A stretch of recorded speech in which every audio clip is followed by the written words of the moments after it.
pessoal, eu sou o Giovanni dos Três Pontos, nós estamos aqui no evento Shin Name Dreamers, que tem apoio da TRX Commerce Institucionais de Idiomas.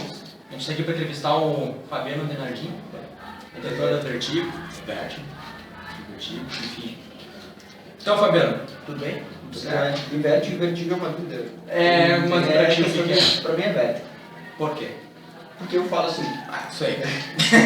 Que eu prefiro. Tranquilo, beleza. Eu já falo Vertigo, que é uma questão meio brasileira. Teoricamente seria Vertigo, porque tipo, não tem acento no Vertigos, mas eu prefiro falar Vertigo. Tá. E em inglês seria Vertigo, ou uma coisa bizarra assim, então... Tanto faz, no fim das contas. Vai de cada um. Tem uns que chamam Marvel de Marvel, então... Tem uns que chamam a DC de melhor, mas enfim. Como é que iniciou nessa carreira? Cara, foi bem... Não foi nada planejado, assim, nunca tinha pensado, vou virar editor de quadrinhos. Mas sempre gostei do mercado editorial, sempre li, acompanhei, me informei. Quando eu tinha grupo de discussão na internet sobre quadrinhos, eu participava desses grupos assim, no início dos anos 2000, fim dos 90. E daí acabei conhecendo gente que hoje em dia trabalha na indústria e tal. Mas naquela época era todo mundo só fã, trocando ideias sobre quadrinhos e todo mundo com vontade de ou participar ou fazer alguma coisa, ou entender melhor do mercado. Não tinha muito de onde tirar informação. E daí eu acabei conhecendo o JP, que era tradutor, ele tinha uma editora na época, Via Letter, eles publicavam algumas coisas assim, eu procurava ele com projetos, vamos publicar Calvin e Hobbes, que não existe, Calvin e Hobbes. Vamos publicar Calvin e Hobbes, que não estão publicando aqui no Brasil, e a gente foi fazendo essas coisas assim, nenhum projeto foi pra frente, mas quando abriu uma vaga de editor na DC, ele lembrou de mim, daí me indicou. Já tinha um outro cara fazendo teste na época, mas o cara não ficou e daí eu fui chamado e tipo, nunca mais saí. Esqueceram de mim lá. E tô lá até hoje. Não funciona às vezes. Enquanto lembraram de pagar o salário, tá ok. Cara, quanto 6 volumes da saga do Monstro do Pântano, deve ser uma coisa que já é batida em cima de ti sempre, né? Por que que existe essa demora entre os lançamentos, tipo, de um volume para outro?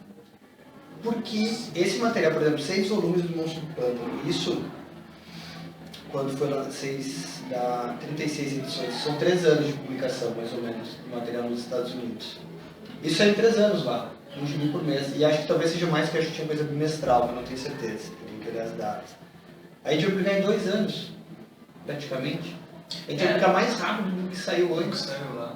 Não tem muita necessidade de, tipo, publicar esse encadernado TB mensal. Por quê? Tem todo um tempo de produção dele, das outras coisas, assim, não faz tanto sentido correr com o material. A gente tem uma linha, tem vários materiais, e não faz, para o mercado, para nada, faz sentido tu lançar 6 edições do Alan Moore, do Monstro lá seguidos, tipo, em junho, em julho vai sair só isso. Tá, e o resto do material, que gosta de outras coisas, se vai lançar tudo junto, por que não faz um ônibus então? Então é uma questão de mercado. Tu divide o produto, tu começa com a edição 1 para as pessoas conhecerem, depois a edição 2, 3 e ter acesso a isso. É basicamente por isso. É pelo mesmo motivo que os encadernados nos Estados Unidos não saem, eles não terminam o run e lançam todos os encadernados juntos, eles vão lançando aos poucos. Só que lá tem outro ritmo, eles lançam primeiro capa dura, depois o capa cartão, depois o Absolute Motherfucker com todos os extras assim. Então é uma questão de mercado mesmo. Não tem necessidade de publicar o material todo na sequência correndo. Não faz muito sentido comercialmente. Daí tu faz os 6, lança os 6 junto, bomba, não vende aí. Daí você fica com 6 encadernados, encalhados lá. Claro, do muro dificilmente ia acontecer isso, mas é uma questão que tu tem que trabalhar com todos os encadernados, pensando nessa possibilidade também, né? Sabe explicar, como provavelmente tu sabe, por que o lançamento na capa cartão e o papel Pisa Bright não foi lançado numa versão mais luxuosa? Cara, eu tenho dito isso no site assim também, mas basicamente o plano de produção da Vertigo é publicar tudo que saiu da Vertigo de top, algumas coisas não tão top assim também, porque senão acaba o material em pouco tempo, porque afinal a gente está publicando em um ano mais do que a Vertigo publica em um ano. Se tu somar todas as nossas edições individuais, tipo em um mês a gente publica o que eles publicam em 3 meses lá. Se pegar um mês que tenha 4 encadernados de 6 histórias, dá 24 edições avulsas. Isso é material de 2 meses lá, pelo menos. Às vezes nem isso. Então, desculpa se foi a pergunta mesmo. Não, porque do lançamento em papel Pisa Bright. Esse material do Monstro, ele tem a cor chapada, ele foi produzido primeiro para ser publicado assim, ele não foi recolorido, tipo que nem Sandman. Então, a minha preferência pessoal é pelo papel opaco. Eu prefiro esse papel opaco, o Pisa é um papel assim. Com o tempo, todos os encadernados, é isso que eu estava falando antes e acabei esquecendo, todos os encadernados que são importantes vão acabar ganhando versões de livraria. Daí sim vão ganhar capa dura, papel bonitinho. Eu prefiro. Uma porrada de essas não, porque nem todo o material tem essas nas edições dos Estados Unidos. A gente publica as edições seguindo o que eles fizeram lá fora. Tanto que tudo tem que ser aprovado, a estrutura, o conteúdo é basicamente o que sai lá fora. Então esses encadernados do Monstro, do Muro, por exemplo, não tem extras. Eles são assim lá fora. Eles publicam com as histórias e é isso. Outras coisas não, tipo, ser uma edição definitiva tem roteiro, bastidores, outras coisas assim, mas é uma edição definitiva. Mas mesmo algumas edições, tipo Absolute Prometia, não tem muito extra. Tem pouquinha coisa. Tem algumas capas, alguns textos assim, mas não é um absurdo de material.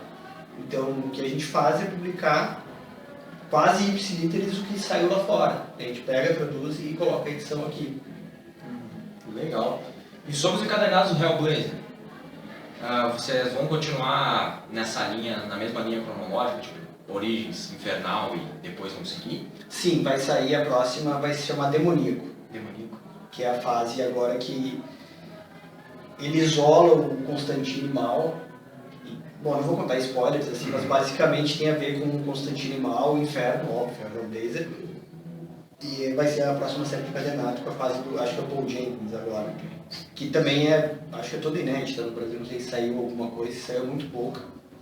Mas a ideia é seguir com isso e terminar com o Termíliga, né? Porque agora faltam 2 ou 3 encadenados só para acabar. Essa fase dos 952. Até descer a uma do Bernardo. Beleza. E já existe uma estimativa do lançamento dos encadenados sem meu prelúdio? Sim, este semestre. O primeiro já está pronto, está até impresso, eu acho. Deve estar chegando nas livrarias. O segundo já está pronto, mas não está impresso ainda. E vão ser 3 encadenados do prelúdio, com o primeiro e a segunda, o segundo com a terceira e a quarta, e o quinto com a quinta e a sexta, que ainda não saiu, então esse ainda não está pronto. Mas os outros, a produção editorial está pronta. É uma questão de ser... Tem alguma estimativa como é que vai ser o preço? Vai ser um preço acessível? Não tenho ainda. Não. Beleza. E contra o volume 2 do Raízes, Monstro do Pântano, tem alguma informação? Queria ter, muito, assim, tipo, queria dizer, nossa, tá saindo, mas não tem... Segue a mesma coisa, a gente produziu, mandou a capa para DC e tá na mão da DC faz 2 anos e a gente tá esperando para ver, tipo, se vai ou desce ou qual é que é. As pessoas não acreditam, mas é isso, não tem, o que a gente já tá...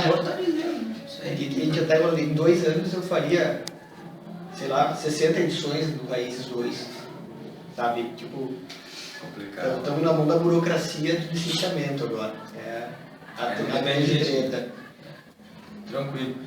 Tem previsão de quando vai sair, ou se vai, tem que sair? O volume 2 do Tarântula, o Sandman? Não tem anunciado ainda. Queria que saísse também logo, para o pessoal ficar animado assim, mas não tem previsão por enquanto. Eu acho que deve sair ano que vem, mas não tem como anunciar a data ainda. Tranquilo. E como é que funciona o trabalho do editor? Tipo assim, geral, tu lê?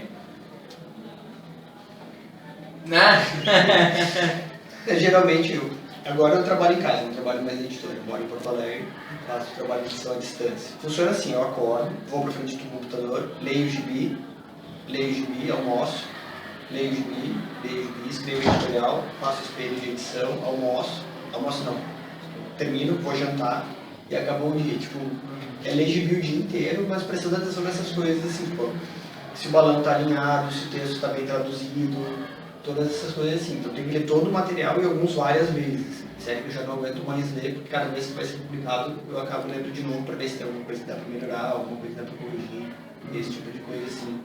Pô, e no teu tempo livre tu lê alguma coisa? Ainda. Ultimamente eu tenho tentado ler mais material autoral. Tipo, eu não tenho lido muito quadrinho regular de banca, assim, não tenho lido muito Marvel, não tenho lido muito DC. Eu tento ler outras coisas. Tipo, tem muito artista brasileiro fazendo quadrinhos legais, assim, Gustavo Borges lá, tem a Samantha Flor, que até é convidada aqui do Shin.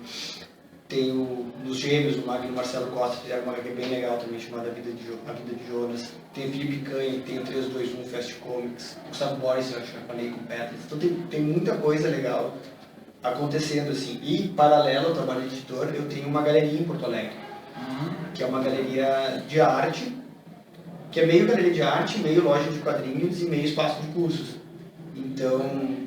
Se quiser fazer uma merchandising... Isso eu toco com a minha esposa e a gente também expõe e vende quadrinhos nacionais lá, principalmente ou de editoras pequenas, que não necessariamente sejam quadrinhos nacionais. Tipo a Balão Editorial publicou já o Pop Marinheiro, que é um quadrinho licenciado. A Marsupial publica Os Grandes Mestres, que não é quadrinho, mas tem a ver com os autores de quadrinhos e tudo mais. Então, meu contato com o quadrinho fora do trabalho tem sido mais direto com os artistas e com essa questão do trabalho autoral, assim.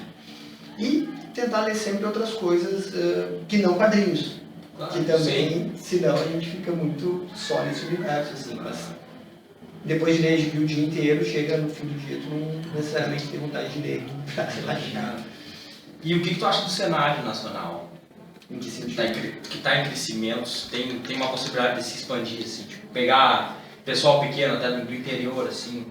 Eu acho, assim, primeiro, nunca foi tão fácil produzir, segundo, nunca foi tão fácil vender, e terceiro, nunca foi tão fácil entrar em contato com o público. Então, hoje em dia é muito mais tranquilo se tu tiver uma ideia de quadrinho que quiser produzir. Cara, o que te impede? Nada. Tirando dinheiro e para deixar alguém para desenhar se tu não desenha. Mas fora isso, não tem muitas coisas que impeçam. Assim. Então tem que ter uma ideia, botar no papel, fazer o roteiro e tudo mais assim, e daí divulgar. É isso que precisa fazer. Então, esse mercado já está crescendo, já tem muita coisa sendo produzida, tanto em Santa Maria tem o Fred Rubin, que produz o Contos do Cão Negro, não sei se vocês já viram no webcomic, que é do autor de Porto Alegre, então também não é uma parceria que aconteceu porque os dois eram daqui, se juntaram em Porto Alegre, Santa Maria está fazendo webcomic e provavelmente vão lançar impresso, sabe? É um caminho muito mais fácil hoje em dia do que era nos anos 90, por exemplo, início dos anos 2000 lá. Sabe dizer, sabe? Não, sabe? Pode dizer para nós o nome da tua galeria? Ah, sim, a Galeria Hipotética, fica em Porto Alegre, no bairro Floresta, Rua Visconde do Rio Branco, 431. A gente está com uma exposição, mas vai acabar já no próximo sábado, dia 26, que é das Graphics MSP. Tem páginas originais do Vitor Cafage, da Luca Cafage, do Paulo Bruni, da Griseico, e do Damasceno e do Garrocho. Só que a deles não é original, porque eles fazem tudo digital, então é impressão. Mas o espaço fica lá em Porto Alegre, está todo mundo convidado, se quiser visitar. Beleza, então. Obrigado. Valeu, obrigado. É isso aí, nós somos 3 pontos. Beleza. Valeu.